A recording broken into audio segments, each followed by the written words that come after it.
Bismillahirrahmanirrahim. Rabbi zidni ilma. Oh Allah, increase my knowledge. Assalamu alaikum everyone and welcome back to English Excellence. Before we dive into today's topic, I want to remind you about the important lesson we have already covered. In our previous lectures, we discussed noun, verb, adverb, adjective, preposition in detail. If you haven't seen those videos yet, I highly recommend watching them. Today, we will learn about conjunction. The word conjunction means joining together or combination. Without conjunction, our sentences would be very short, so they help us link ideas and add variety to our writing and speech.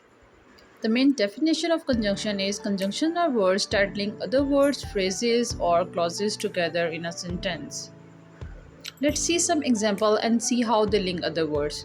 I like apples and oranges. In this word and is the conjunction which is combining two words, apples and oranges. Next sentence is I stayed home because it was raining. Now listen carefully. I stayed home is independent clause, because it was raining is dependent clause, and because is conjunction. Let's see how conjunction joins two sentences. Ali is singing a song, Sarah is writing a letter. Now we can use here three conjunctions: and, while, or when. In the first case, when I use and, Ali is singing a song and Sarah is writing a letter, it suggests that the two actions are happening simultaneously. In the second case, when I say Ali is singing a song while Sarah is writing a letter, then it implies that the two actions are happening at the same time but might be contrasting. When we say Ali is singing a song when Sarah is writing a letter, then it suggests that one action happens after the other. Now see the types of conjunction. There are three types of conjunction: coordinating conjunctions, subordinating conjunctions, and last is correlative conjunctions. Let's start with the first type, which is coordinating conjunction.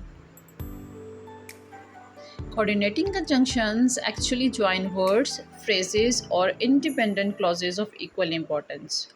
They are often remembered with the acronym FAN voice. F is for, A is for and is for nor, B is for but, O is for or, Y is for yet, and S is for so. You can see these examples.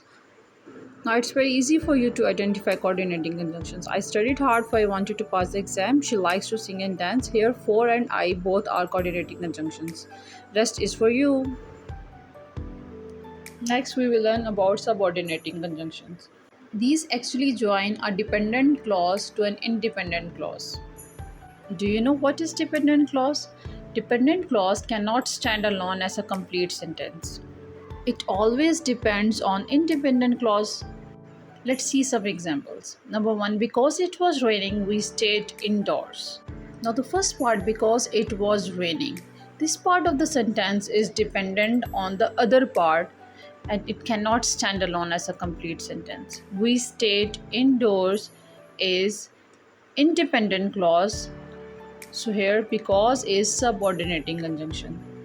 We can also say it like this: we stayed indoors because it was raining. Similarly, the next example is if you study hard, you will pass the exam. Now here you will tell me if you study hard is dependent clause or independent clause. Very good. If you study hard is dependent clause and you will pass the exam is independent clause.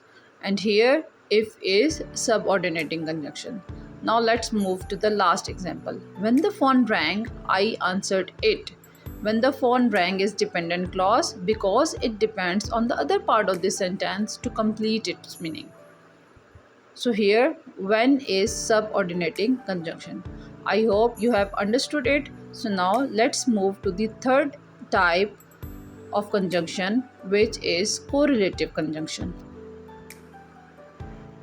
These conjunctions work in pairs to join equal sentence elements. It means correlative conjunctions are pair of words that work together to join sentence elements of equal importance. Like number one, both or and. These are used to connect two nouns or noun phrase, like both cats and dogs are pets. Next, either or presents a choice between two options. Either you or I will go. Next is neither or nor. It indicates that neither of two options is true. Neither rain nor snow stopped him. Next one is not only. Not only emphasizes 2 points, with the second being more important. She is not only smart but also kind. Last one is whether or. It presents a choice or alternative. Whether you win or lose, try your best. Less common pairs are used less, such that is used to emphasize the degree. No sooner than indicates one action immediately followed another.